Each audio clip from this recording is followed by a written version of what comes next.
My name is Eva. I'm 35 years old, living and working in San Francisco in the field of interior design. I'm not the type who makes a scene. I'm not quick to anger either. But that Thanksgiving, I nearly lost my mind. I stepped into the house where I grew up, the place I once thought was the safest in the world. The whole extended family was gathered around the table, laughter echoing through the room. I hadn't even taken off my coat when my father suddenly stood, raised his glass high, and announced loudly to everyone, "Let's all congratulate Eva, the amazing sister who paid for Lauren's entire $120,000 wedding and even bought the young couple a house." I froze. I had never promised that. I had certainly never signed anything. But before I could speak up, the big screen in the living room lit up. Two contracts appeared in full view, one for the wedding, one for the house, both with my name and my signature. Have any of you ever had your own family forge your signature, lie in front of everyone, and then expect you to stay silent because you owe them for giving you life? If something like that has happened to you, share it in the comments. I read every single one. And if this story touches you, don't forget to like and subscribe to support those of us who had to learn to say no even to our own blood. Because after that announcement, I realized it wasn't just a trick. It was a scheme carefully staged, and everything had only just begun. The applause thundered across the room like hammers pounding against my temples. Each handshake, each congratulation from relatives near and far weighed heavy on my chest. I looked around, searching for my mother's eyes, hoping she would shake her head and say it was all a mistake. But no. She was smiling brightly, gripping my arm as if afraid I'd run from the glorious moment they had crafted for me. "My daughter is truly extraordinary," she said, eyes glistening, as if moved by something sacred. Sacrificing even the money for a house so Lauren could have a happy start. Beside her, my father nodded, his proud gaze sweeping the guests. "She's always done great things quietly, never showing off. That's how we raised her." I felt sucked into a play I hadn't written. A low buzzing filled my head, my mouth so dry I couldn't form words. The room seemed too bright, too cramped, too suffocating. I stepped back slightly, but my mother still clutched my arm. At that moment, Lauren approached, blonde hair flowing, silk dress fluttering as if she were about to step onto a stage. "I was going to keep it a secret until the engagement party," she said sweetly. "But now that everyone knows you paid for everything, why hide it, right?" She turned to me, smiling wide, then handed her phone to someone nearby. "Take a picture of us, please. This is the moment, me and my sister, who gave me the greatest gift of my life." I stiffened as her arm wrapped around my shoulder. The flash went off. I don't remember if I smiled. I only remember my throat tightening as though someone was squeezing it. After the photo, I whispered, "Lauren, what is this?" She tilted her head. "What do you mean? I thought you'd already seen the contracts." I glared. "What contracts?" Lauren blinked, then turned toward the screen now, showing the contract for the Riverside house and the wedding deposit at the Marigold Estate, an infamously expensive venue. At the bottom right was a clear signature, Eva C. Morgan. The resemblance was chilling. "Where did you get this?" I asked, my voice hoarse. My mother cut in, her voice gentle as a lullaby. "It's your signature, Eva. We talked about this, remember? At dinner 2 months ago when you agreed to cover the main costs. I even reminded you to send the money early to reserve the spot." I turned to her. "I never agreed to that. I never signed anything." My father raised an eyebrow, setting his glass down. "Eva, what are you saying? Everyone knows you already confirmed. Don't embarrass Lauren on her special day. You're saying I signed this?" I pointed at the screen, my hand trembling. "I've never seen it before." My mother gripped my hand tighter. "Don't do this. This is Lauren's big day." I pulled free. "Then who signed for me?" Silence. Only a few seconds, but it pressed on my chest like stone. All eyes on me, but no one answered. Some guests began whispering. I felt exposed, like standing naked at a fair, every stare full of judgment. Lauren still smiled, but her eyes flickered with worry. You must have signed and forgotten. That day I emailed you. Maybe you were too busy. You forged my signature? I asked, not loud, but icy. My father stood quickly, trying to regain control. Eva, you're exaggerating. This is family. If you're upset, keep it private. Don't make a scene in front of relatives. So it's true, I said slowly. Not only did you forge my signature, but you all created a story to trap me into taking responsibility in front of everyone. No one replied. I turned to leave, but Aunt Ellen's voice stopped me. Eva, you're denying paying 100 grand for Lauren now? I heard your mom say you just got a raise. Your company signed a big contract. You're not short on money. Now you're backing out? I looked around. Nearly 20 people sat, stood, eating, laughing. They were once my family. Now they were witnesses to a blatant lie. Some nodded, others frowned. None stood by me, none asked how I felt. No one asked if I'd been forced. I pulled out my phone, snapped photos of the screen showing the contracts. Every word, every line, every dot. I would check later where they came from, which email, how they managed it. I no longer cared who was watching, who was judging. I only wanted to know when had I become their ATM? My phone buzzed. A text from Lauren. Please don't make a scene. I'm begging you. Everything's ready. If you cancel, what do I tell his family? I stared at the words, each one sinking like ice water. Everyone here seemed worried only about shame, and me, the one deceived, betrayed, was the one told to stay silent to protect their image. A part of me died right there at that dinner table. But another part was waking up, a part no one had ever seen. I walked outside, cold. Boston, in late November, pressed icy breath against my neck. But I wasn't afraid of the cold. I stood on the porch, my breath turning to white fog in the freezing Thanksgiving night. The door behind me still ajar, laughter and clinking dishes muffled like sounds from another world, a place I once tried to belong but never truly entered. I opened the photo of the contract again. My name, the strokes both familiar and eerily foreign. My throat tightened, not from anger anymore, but from the emptiness spreading from chest to stomach. Not just this shock, what hurt more was that I wasn't even surprised. Maybe I had always known this day would come. Old memories surged, like film reels rolling backward. I was 16, wiping sweat behind the counter of the little ice cream shop on Elm Street after an 8-hour shift. Lauren, 14, giggled on a video call with friends at the community pool. I had just handed my week's wages to Mom. Lauren needs new swimsuits, she said. And you weren't planning to use that money for anything else, right? I remember I just smiled. A reflex smile tasteless on my lips. In college, I got financial aid covering most tuition. The rest I paid with loans and part-time work at the library. While I lived on instant noodles, Lauren went to summer camp in Colorado. Dad called it broadening her horizons. I asked who paid. He shrugged. You're already getting an education, so don't be selfish. Then came the old civic I saved a year to buy. That winter, Lauren slipped walking home from a birthday party.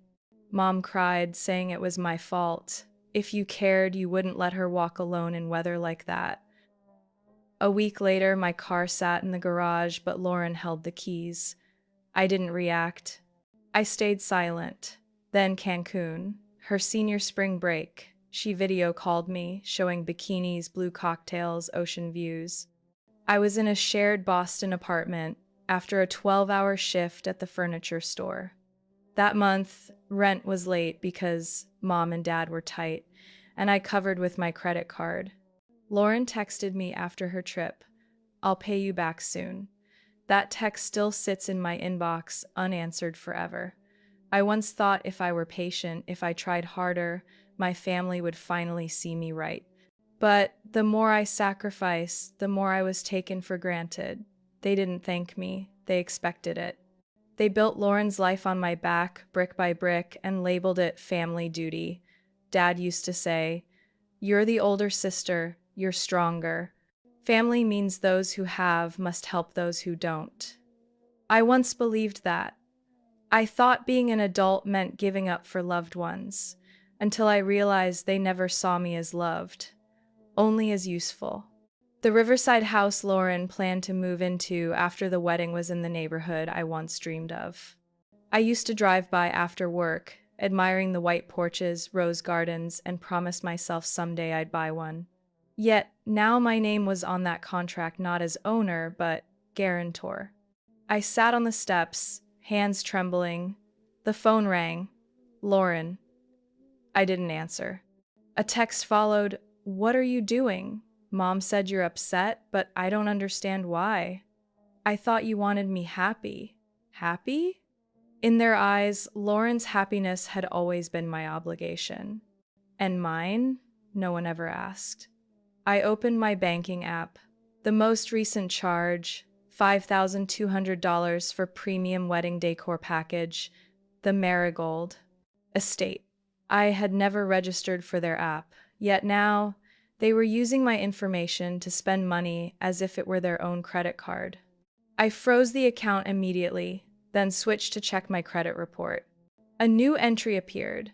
Additional credit account opened in September. Registered address, 174 Maple Street.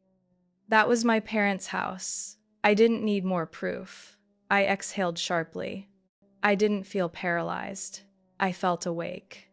The back door creaked open. My mother stepped out, coat draped over her shoulder.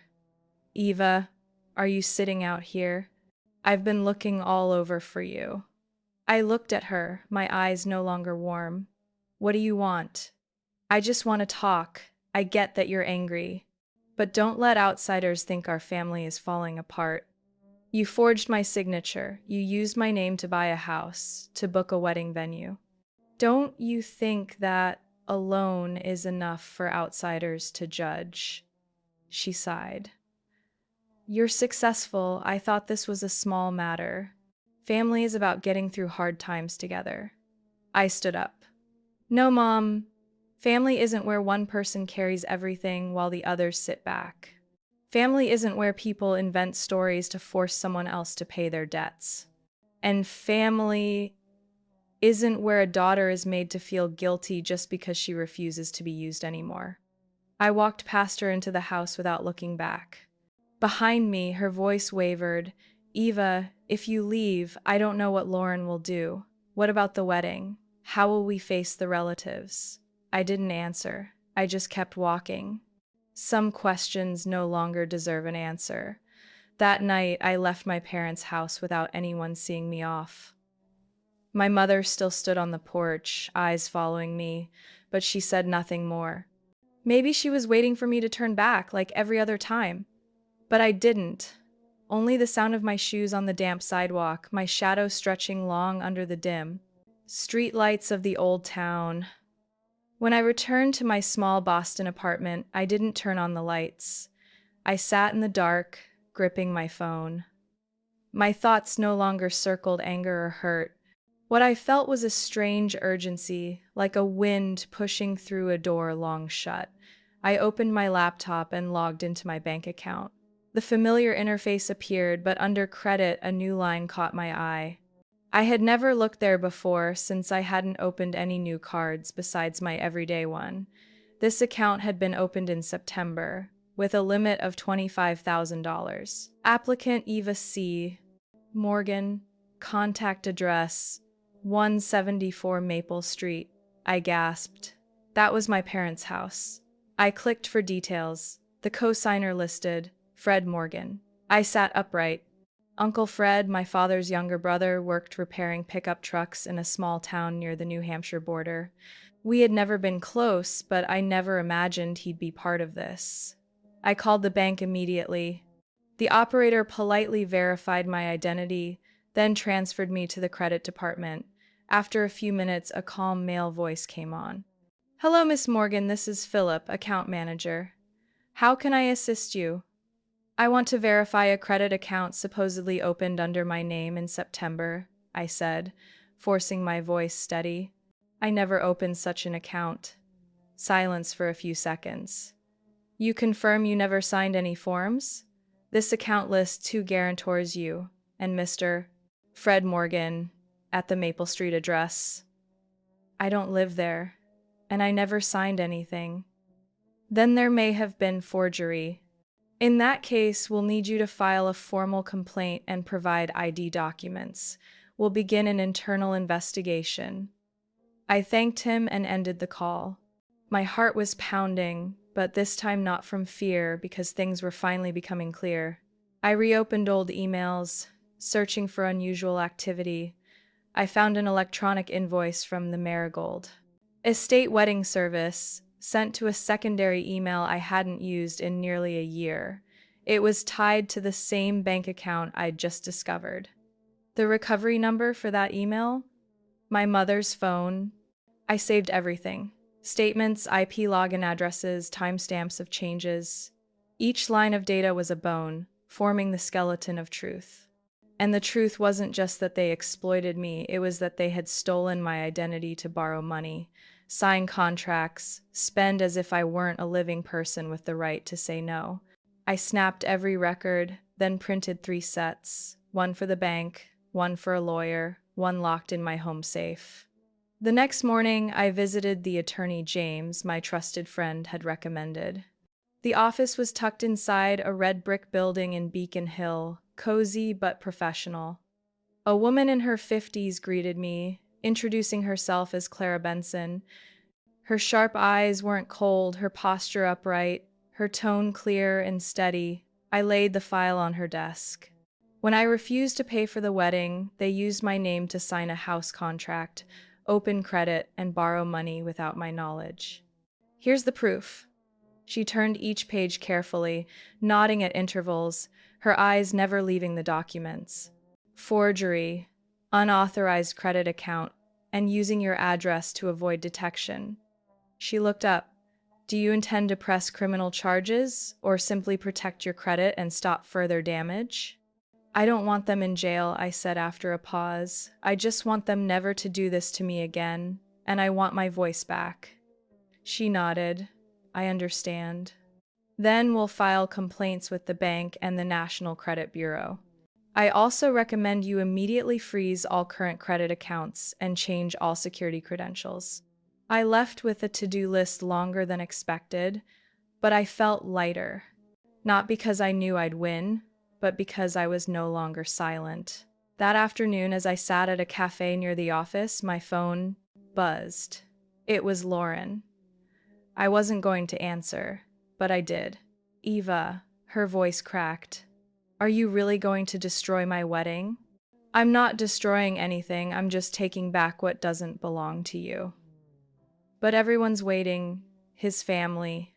What will they think if they find out you refused?" "I didn't refuse. I never agreed. You don't understand. I did this for the family. For Mom and Dad. You already have everything." I let out a small, bitter laugh. "You're wrong. I've never had everything. All I've had is responsibility. And you've had privilege." I hung up. My heart wasn't heavier or lighter, just as if I had finally shut a door long left open. That night, I froze all my cards, changed my emails, rerouted my paycheck to a new bank. I organized documents, labeling each folder carefully. Every action was a small step reclaiming control of my life. Not with tears, with clarity, with the sharp awareness years of being used had unintentionally taught me. I walked into the reception hall in a simple navy dress, hair pinned neatly, makeup light. No one noticed my arrival. Warm golden light spilled across the high ceiling, strings of lights wrapped around stone columns, white orchids cascading like waterfalls. Lauren stood in the center, short, pearl-colored dress hugging her frame, champagne glass in hand, radiant as if the night existed only for her. And perhaps it did, I hadn't reached my table before my mother approached, eyes wary though her smile stayed fixed, as if emotions must always remain hidden under polished grace. "You're late," she whispered. "Everyone's waiting to thank you." I glanced around. At least 100 guests, most from her fiancé's family. My father stood with a group of middle-aged men, likely old partners, speaking confidently. One man pointed at me. "Is that her? Eva Morgan? The sister paying for the whole wedding?" I turned to my mother, voice low and firm. "We need to talk." Her smile stayed, but her voice dropped sharp through clenched teeth. "Not now. Not here." I slipped past her, walking to the center. Eyes followed, spotlights burning into my skin. Lauren spoke sweetly into the mic. "And finally, I want to thank my sister Eva. No one in the world has a heart as big as hers. Because of her, I can make my dreams come true." I no longer heard the rest. My pulse pounded in my temples. I stepped forward. "Enough," Lauren faltered, surprise flashing across her face, then melting into nervous charm.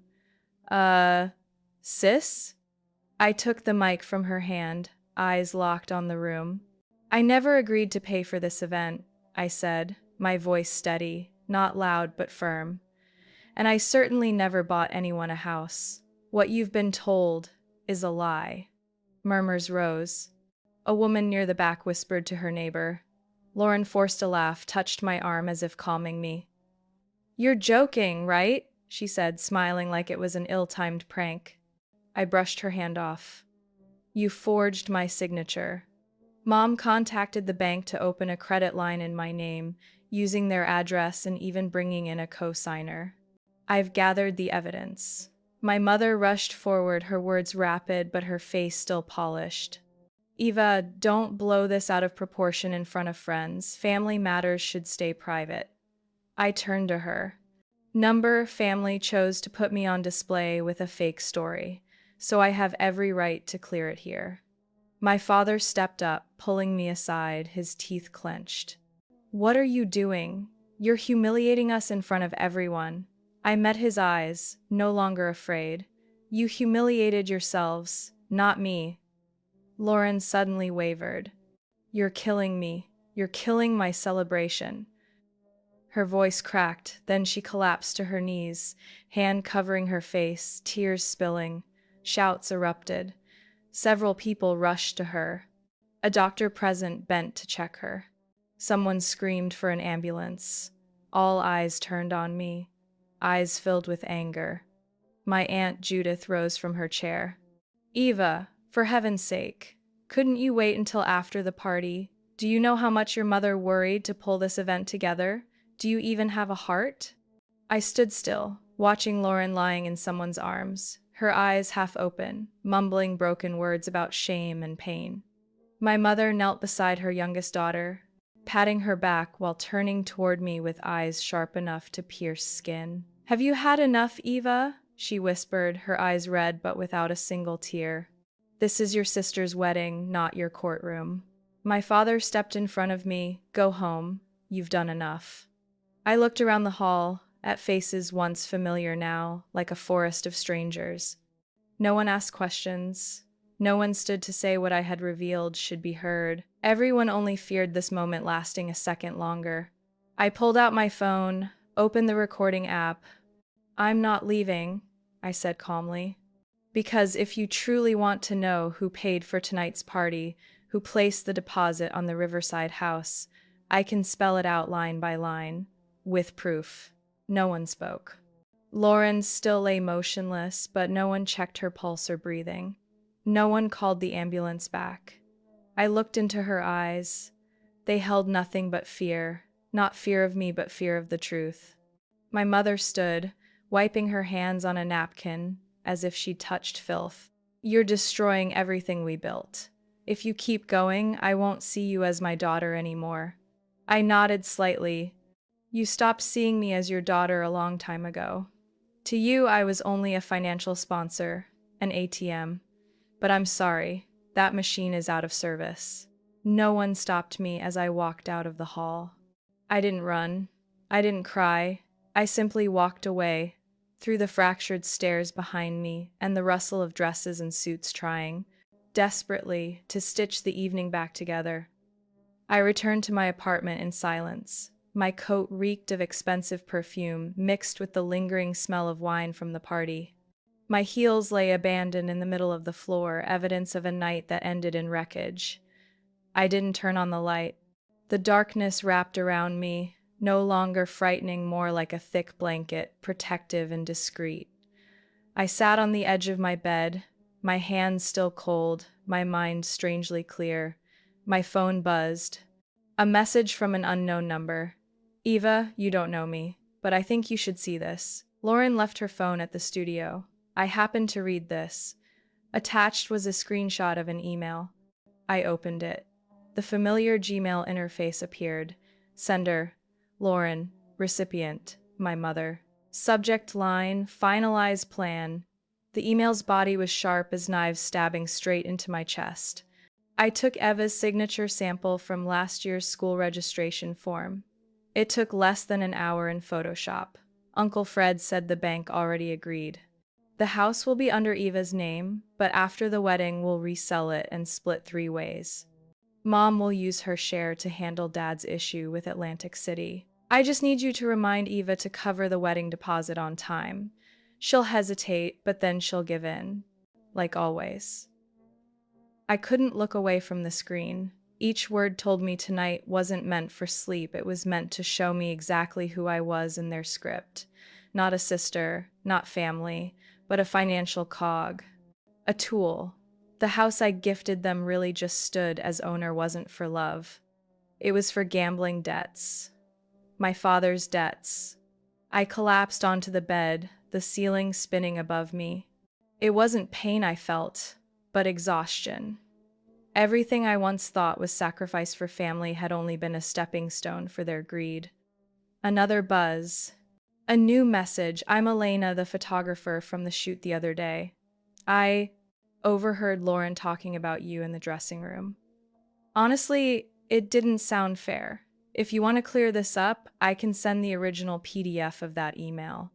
It's on my iPad. Lauren left it yesterday.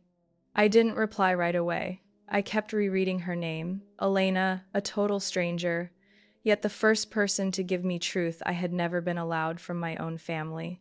I saved all the images, backed them to an external drive. Then I opened my computer and dragged the folder, Family, to the center of my screen. Inside were files I had collected from the bank, the credit complaint, the wedding contract copies. Now I added this email.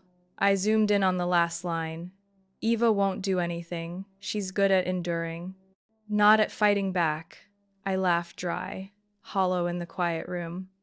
Maybe that was what they believed most. That I'd stay silent. That I wouldn't break the false balance they had designed, where I was the pillar holding up everyone else's ambitions. I wrote a short reply to Elena. Thank you. I will make this clear. The next morning, I sat in a cafe on Beacon Street, the cold wind outside not stopping the flow of people on the sidewalk. I opened my iPad, plugged in headphones, and played a recording from my mother 2 weeks earlier. Eva, you more than anyone understand saving face. You won't let people see your sister marry in some tiny church, will you? I think if you think this through, you'll do the right thing. I'd stayed silent then. But today, I saved the recording in the same folder as the email. Not for revenge, for evidence.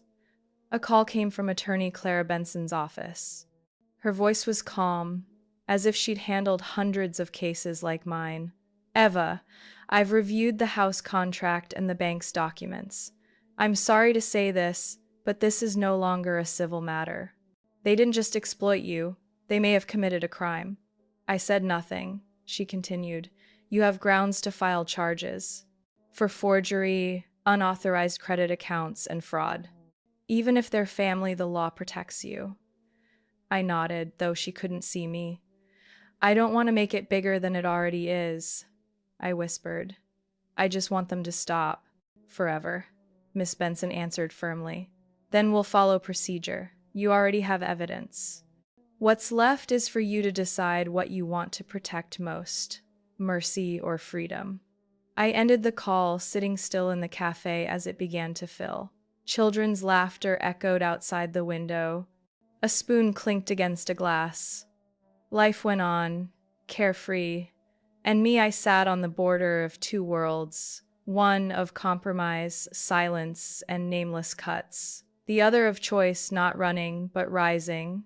With truth in my hand, I opened my notebook and wrote the first line in the section recovery plan: send all evidence to the law office.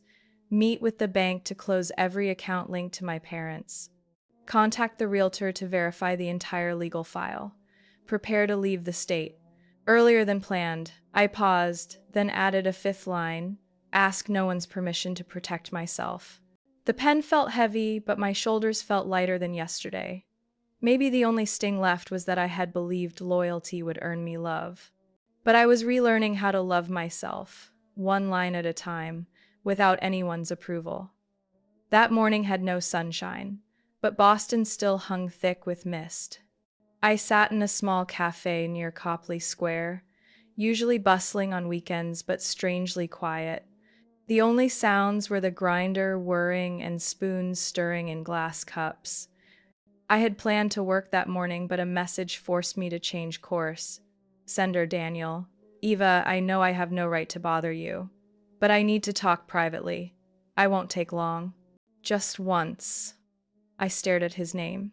Daniel, the man I once thought was a rare, decent presence in Lauren's orbit. He was quiet, distant at noisy gatherings, never too familiar with anyone, not even his fiancée. I'd thought him cold. Now I wasn't so sure. I typed a short reply. Meet at Broderick's Cafe. 10 o'clock. I chose a corner table, back to the window. My black coffee still steamed when Daniel walked in. He wore a dark leather jacket, hair slightly messy, eyes sunken from lack of sleep. When our eyes met, he gave a small nod, no smile. Daniel sat, silent for several seconds. I waited, letting him speak first. Thanks for meeting me, he said, voice low and dry. I don't know who to trust anymore. I looked at him directly. So you trust me? He nodded slightly. Because you're the only one not writing scripts in this mess. I folded my arms, leaned back. What do you want to say? He sighed, pulled a thin folder from his jacket, laid it on the table. The house contract. I found the original in Lauren's office mailbox. It was supposed to list both our names, but only yours is there. I stayed silent. He went on. At first I thought she'd made a mistake, but when I saw the signature, I noticed the strokes didn't match. I'd seen your signature on last year's thank you card. Your E never has that loop. He paused, waiting for my reaction. I nodded slightly. They forged it, both the contract and the credit account. Daniel nodded too. I confronted Lauren. She dodged, said your mother arranged everything. When I mentioned legal issues, the next day your father called me. I narrowed my eyes. My father? He didn't threaten me directly, but he implied if I caused trouble, my family would lose financial support from yours. And you know, my father's company just partnered with him on that coastal land project. They don't want it ruined over a name on a contract. My nails pressed into my palm. So this marriage wasn't entirely your choice? Daniel didn't flinch. I don't love Lauren, Eva. We met through arrangement. Both families benefit. I agreed because I thought she was simple, but the closer we get to the wedding, the more I see I'm just part of this play. Like you. I studied him not out of instant belief, but because I saw genuine exhaustion in his eyes. A man trapped between walls so long he forgot how to breathe. He lifted his coffee but didn't drink. His voice dropped.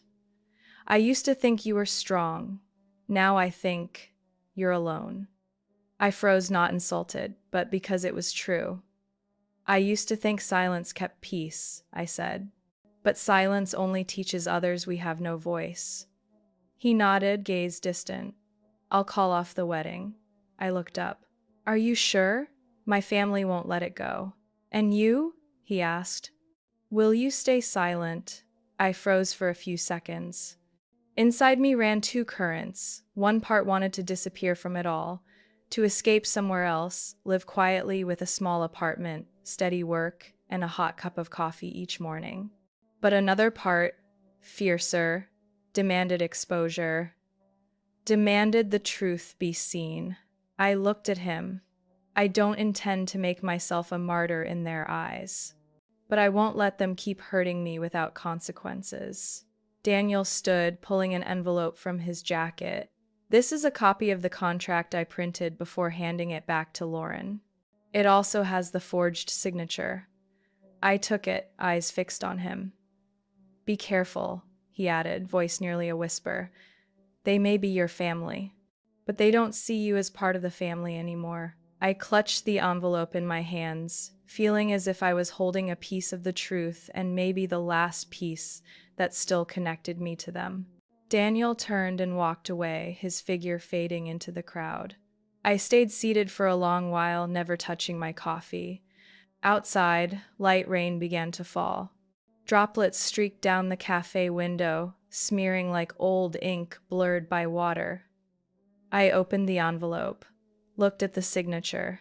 The strokes were smooth, steady, confident, but it wasn't mine.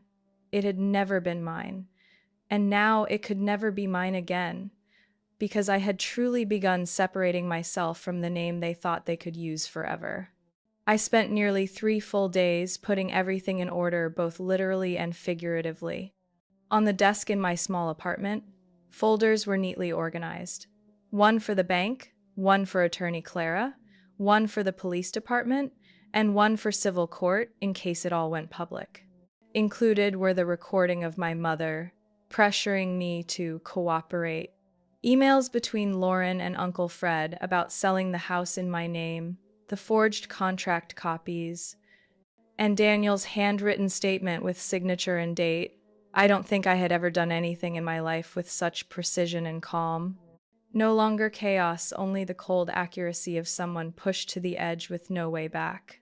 While checking the archive folder on my laptop, a new email appeared. Sender Lucinda Norris, the CEO of a luxury interior design firm in San Diego, where I had sent my portfolio last month through Eleanor's referral. Eva, we've carefully reviewed your portfolio and are very impressed with your projects in Boston. If you're still interested, we'd love to invite you to San Diego for an in-person interview next week. Starting salary, $142,000 per year, including relocation package and 3 months housing support. Interview schedule flexible to your availability. I stared at the screen for several seconds. My finger hovered over reply, then paused. Not because of doubt, but because I needed to confirm to myself I wasn't running away. I was moving forward. I wrote, "Thank you, Miss Lucinda. I am very interested. I can fly in next Thursday. I will prepare all necessary documents in advance." I hit send, and I leaned back in my chair without the weight pressing down on my chest. Only quiet remained, not soft, but real. That afternoon, I met with Attorney Clara. Her office was calm, scented faintly of mint tea. She read each paper I handed over, jotting notes carefully with a brown ink pen. "Very thorough," she said. "You've done nearly all the heavy lifting yourself. Now it's time to decide which path to take, civil compensation or criminal prosecution. Both are your rights." I didn't answer immediately. My eyes drifted to the wall calendar. Lauren's wedding day was just over 10 days away. I had thought long and hard. "I don't want to drag them into court," I said. "Not for them, but because I don't want my actions turned into some spectacle of revenge. I only need them to stop, and to let me walk away whole." Clara nodded. "I'll send formal notices to the catering hall, the bank, and the real estate agency. stating clearly you hold no responsibility for any contracts signed in your name. At the same time, we can issue your family a termination of financial obligations statement, not a lawsuit, but carrying enough legal weight. I raised my eyes to hers. I want a clause added. If they use my name in any transaction after today, I'll escalate to criminal charges. Clara smiled faintly, not out of joy, but in recognition of someone hardened by family disputes. I'll word it sharp as a knife, but still polite. We shook hands. Leaving her office, I felt like stepping out of a windowless room. My breath came lighter, my chest unbound. That night, I received a message from James, the one friend I still kept close. Just a single line. Cartons ordered. Truck ready anytime. I replied, Wednesday, while they're at the cake tasting. The next 2 days I packed. No rush, no tears. Each box labeled, professional books, kitchenware, personal records, small paintings I had made in college. Every item had its reason to come. I packed nothing my parents had given me, no object that could blur memory with old obligation. I printed every legal document stacked neatly in a black folder, labeled Family, End. The night before the move, I brewed a pot of tea. Sitting by the window, watching city lights flicker on, I opened my laptop and composed an email. Recipients: my mother, my father, Lauren, Uncle Fred, and also Aunt Julie, Aunt Judith, all those who had accused me in public without ever asking if I had truly agreed. Subject line: I am no longer the Eva you can use. In the message, I wasn't bitter. I listed each expense tied to my name, each legal document proving forgery, each step I had taken to cut ties, each organization I had contacted. No emotions, just facts.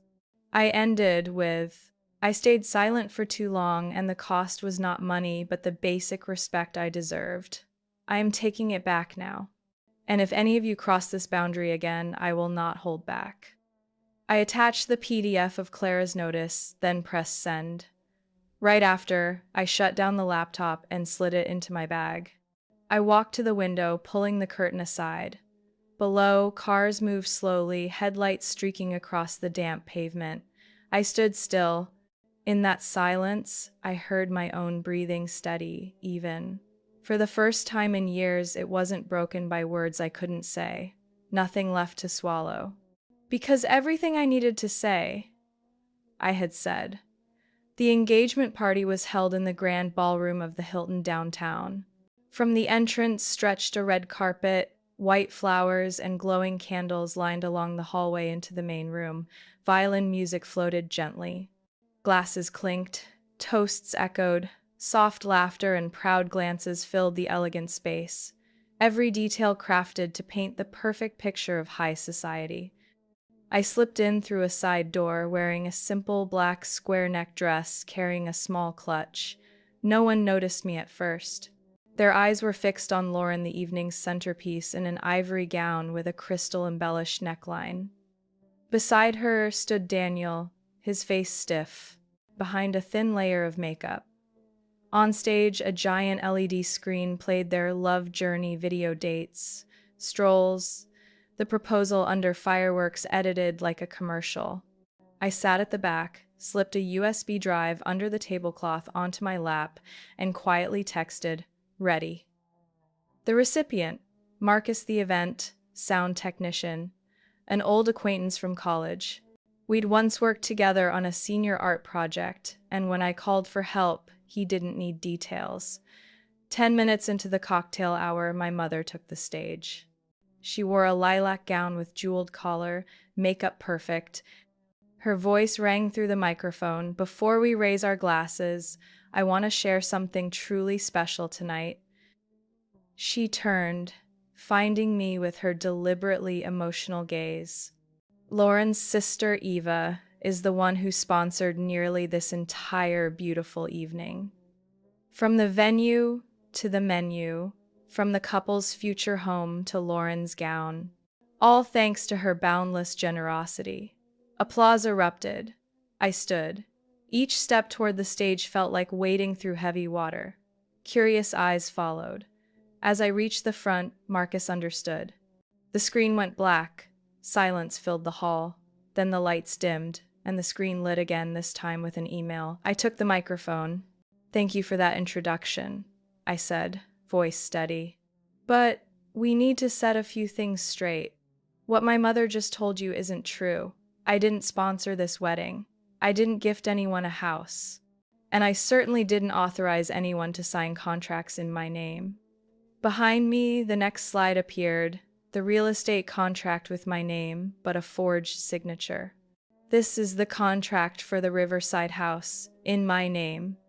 Opened with a fraudulent credit account, also in my name." I paused. The one who signed for me, my mother.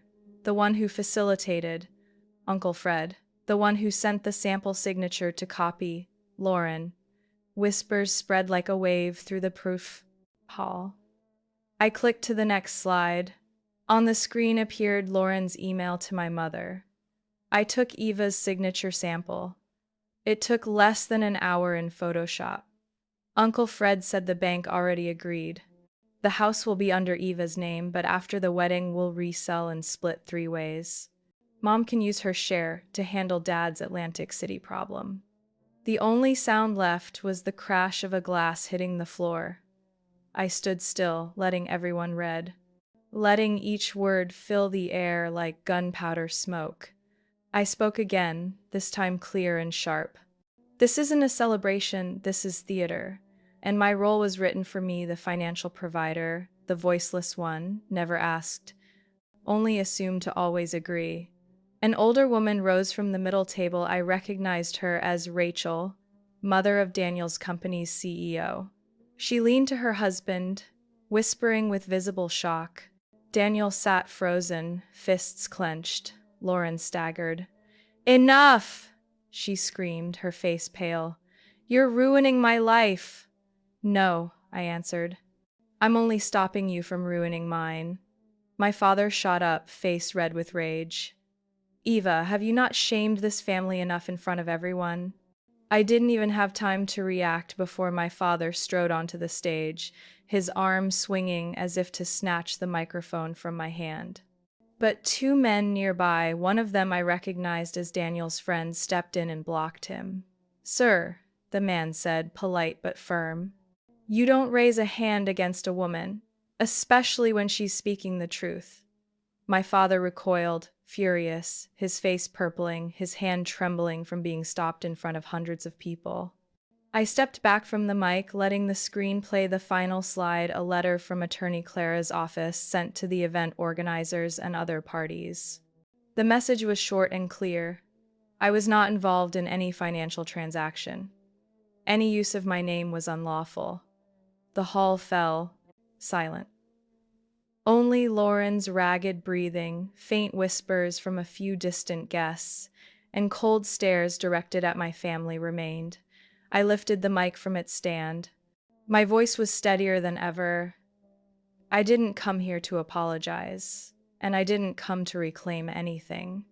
I came to make this clear. From now on, no one can use my name to build stories I never agreed to be part of." I bowed my head slightly, then turned and walked off the stage. No applause. No one blocked my way, only silence heavier than any shouting. I didn't look back as I left. The rhythm of my heels striking the wood floor drowned out the last scattered murmurs behind me. Every step I took cut me further from what I had once reluctantly called family. I didn't feel proud. I didn't feel triumphant. I just felt lighter. As if I had finally stepped out of the glass cage they had called safe simply because it was transparent. I left the hotel immediately, without need for anyone to see me off. Outside, snow fell softly, coating the stone steps and sidewalks in a thin white layer. I called a car and sat quietly in the back seat, my head resting against the window. In my bag were copies of the evidence I had presented and Clara's legal statement, the only things I carried out of that party. The next morning, I woke later than usual. Light slanted through the curtain, washing the white wall as if scrubbing away the remnants of gloom. I poured a cup of coffee, opened my phone, and began seeing the ripples spreading like waves after a stone dropped into a pond. The first email came from Atlantic State Bank. We confirm that all financial transactions under your name, Eva C. Morgan, have been temporarily frozen pending internal investigation. Transactions from 174 Maple Street have been transferred to the legal department. I set the coffee down. The next line was bolded. The case may be referred to the prosecutor if intentional forgery is established. Another message came right after. From Daniel. I've sent notice of wedding cancellation to the planners. There will be no wedding. I'll handle the rest. I wish you peace, Eva. I didn't respond. Not out of indifference, but because I didn't want to cling to anything already fallen away. Daniel had done what he needed to. The rest was mine to face. That afternoon, Eleanor called. Eva, she said, her voice low. I don't know if you've checked Facebook yet, but it's exploding. I opened my account, unsurprised to see dozens of posts. Someone at the party, maybe a hotel staffer, had recorded my speech and uploaded it. The clips spread like wildfire, tens of thousands of shares in just hours. Comments split in two streams, some outraged on my behalf, praising my courage, others condemning my family for exploiting blood ties for gain. The most shared post featured Lauren sobbing, captioned, "Bride collapses after sister exposes scheme to seize assets."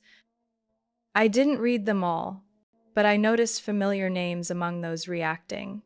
Aunt Judith, Aunt Julie, even Rachel, the woman who had toasted me the night before, were no longer silent. Julie wrote, "We had no idea. Deeply disappointed. Hoping Eva gets the justice she deserves." Judith was sharper. Who could have imagined Lauren and her mother planned this? Eva has carried the burden for years. Enough is enough. I set the phone down. No strangeness in seeing those who once accused me now turning on my mother and sister. I didn't need their defense. Perhaps truth needed no protection. It stood on its own weight. That evening, my phone rang. My father, I answered. He didn't begin with an apology, just heavy breathing and a blunt question. Are you satisfied now? I paused. I didn't do this for satisfaction. I did it to live. Our family's about to lose the house because of your ridiculous legal games, he growled. We used to be united. You chose to tear it apart over a few contracts. I didn't tear it apart, I replied. This family fractured long ago. I just refused to stand still as it collapsed. He hung up without another word. The next morning, Clara's office sent notice. The bank had officially filed charges against Fred Morgan, the co-signer of the fraudulent account. They also demanded my family immediately arrange repayment of the debt in my name within 10 days, or the case would be escalated to investigators. I didn't feel joy. I didn't feel grief. Only rightness.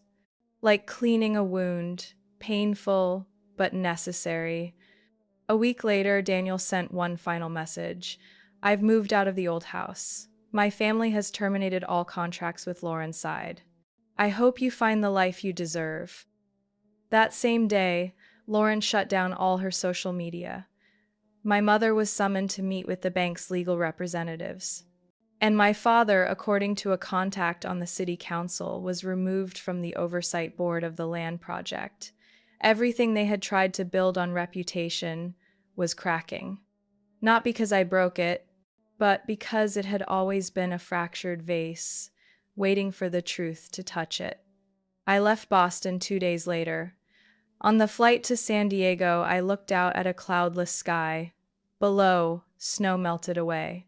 In my bag, I carried only one file, my official job offer, and in my chest, nothing but the feeling of breathing freely without permission.